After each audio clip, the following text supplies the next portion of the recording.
எல்லோருக்கும் வணக்கம். இந்த வீடியோவில் நம்ம என்ன பார்க்க போகிறோம் அப்படின்னா ஆர்டிகல்ஸ், அதை பற்றி தான் நம்ம பார்க்க போகிறோம்.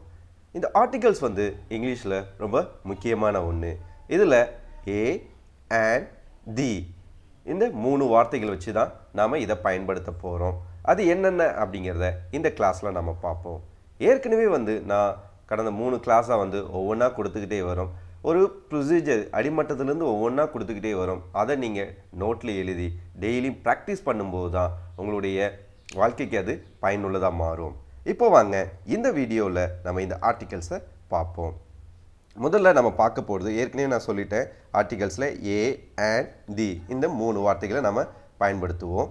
அதில் ஏ அண்ட் அப்படின்னா சிங்குலருக்கு நாம் பயன்படுத்துவோம். ஆக்சுவலாக இதை இன்டெஃபினிட் ஆர்டிகல்ஸ் அப்படின்னு சொல்லுவாங்க. ஏற்கனவே நான் சிங்குலர்னு சொல்லிட்டேன். ஸோ அதனால தான் இங்கே ஒருங்கிறது வார்த்தை வந்திருக்கு. ஒரு என வரும் இடங்களில் பொதுவாக ஏ அல்லது ஆன் உபயோகிக்க வேண்டும். அடுத்து இங்கு சொல்லப்படும் நவுனின் ஓசையானது. ஸோ இங்கே என்ன முக்கியம் அப்படின்னா சவுண்ட்ஸ் தான் ரொம்ப ரொம்ப முக்கியம்.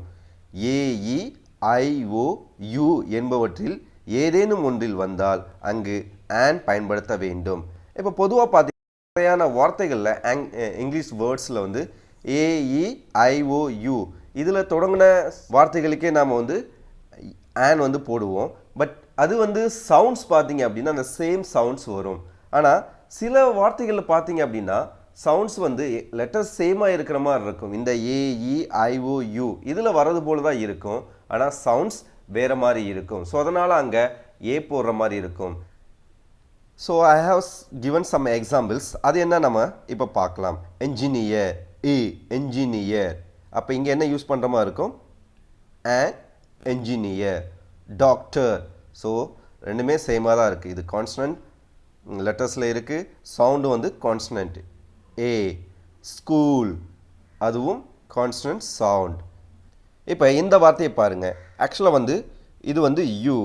யூவில் எப்படி ஸ்டார்ட் ஆகிருக்குன்னா யூனிவர்சிட்டி அப்படின்னு நம்ம சொல்லுவோம். ஆக்சுவலாக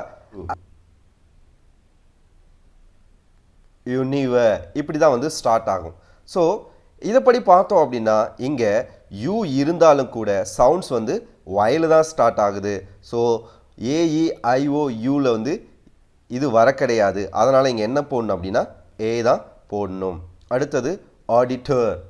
ஸோ இந்த இடத்துலையும் ஆன் யூஸ் பண்ணும். இங்கே பாருங்கள், ஹவர். இங்கே ஹச் லெட்டரில் ஸ்டார்ட் ஆகிருக்கு. பட் இதோட சவுண்ட் பார்த்தீங்க அப்படின்னா ஹவர் அப்படின்னு இருக்கும். ஹ இங்கே ஏல தான் ஸ்டார்ட் ஆகுது. ஸோ அப்போ இங்கே என்ன யூஸ் பண்ணும் அப்படின்னா ஆன். So what we have to learn is how to identify vowel sounds and consonant sounds. So we need to have some kind of practice. That's very important. இங்கே பாருங்க, ஆப்பிள். ஸோ இது நமக்கு நல்லாவே தெரியும். And apple. கவ். கவுக்கும் இங்கே C சவுண்டில் தான் start ஆகுது. So இப்போ ஏ தான் போடணும். இந்த ஆர்டிகல்ஸில் அடுத்து நம்ம பார்க்க போகிறது எது அப்படின்னா இந்த தி. டிக்கு என்ன டெஃபினேஷன் கொடுத்துருக்காங்க அப்படின்னு பார்த்தீங்கன்னா, தி என்னும் ஆங்கில வார்த்தையை பல இடங்களில் நாம் பயன்படுத்துகிறோம். பொதுவாக இடத்திற்கு முன், பதவிக்கு முன் இதை குறிப்பிடலாம். இடத்திற்கு முன் இங்கே பார்த்தீங்க அப்படின்னா டெம்பிள். இங்கே என்ன போடலாம் அப்படின்னா the temple. School, the school. பதவிக்கு முன் doctor, the doctor. Teacher, the teacher. இப்படி நாம் டியை ஆட் பண்ணலாம். இன்னும் பல இடங்கள் சில வரையறையெல்லாம் கொடுத்துருக்காங்க. அது என்னென்ன அப்படிங்கிறத பார்ப்போம்.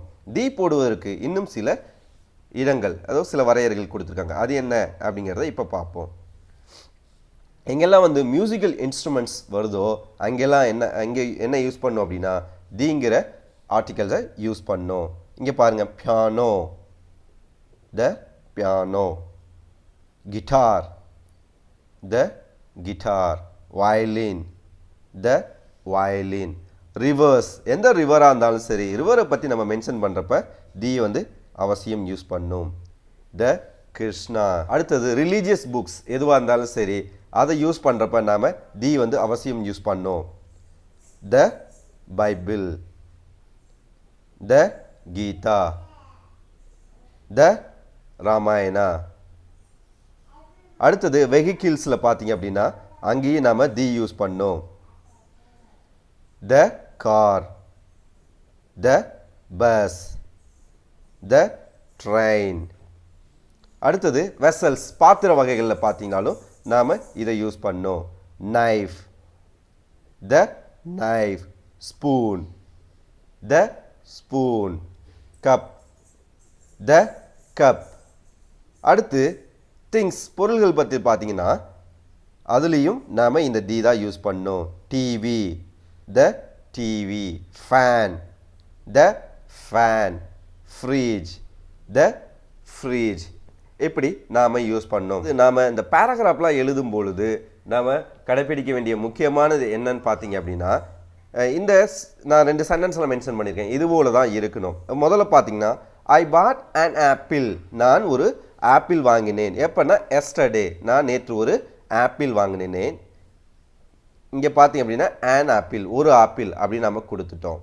ஸோ அதே இப்போ பாருங்கள் அடுத்த சென்டென்ஸில் வரும்போது நவ் ஐ ஆம் ஈட்டிங் த ஆப்பிள், இன்று நான் அதை சாப்பிட்டு கொண்டு இருக்கிறேன். ஸோ இங்கே மென்ஷன் பண்ண அந்த ஒரு ஆப்பிள் தான் இங்கே பார்த்தீங்க அப்படின்னா அந்த ஆப்பிள் அப்படின்னு சொல்லி வந்துருச்சு. ஸோ இது போல தான் நிறைய இடத்துல நம்ம இந்த வழக்கமாக இந்த கதைகள் வரக்கூடியதில் பார்ப்போம்.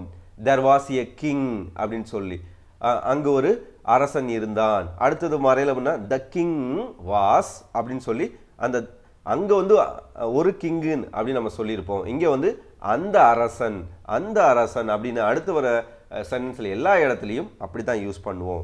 ஸோ இந்த ரூலையும் நாம் மனசில் வச்சுக்கிட்டு எங்கெல்லாம் தேவையோ அங்கெல்லாம் இதுபோல் பயன்படுத்த வேண்டும்.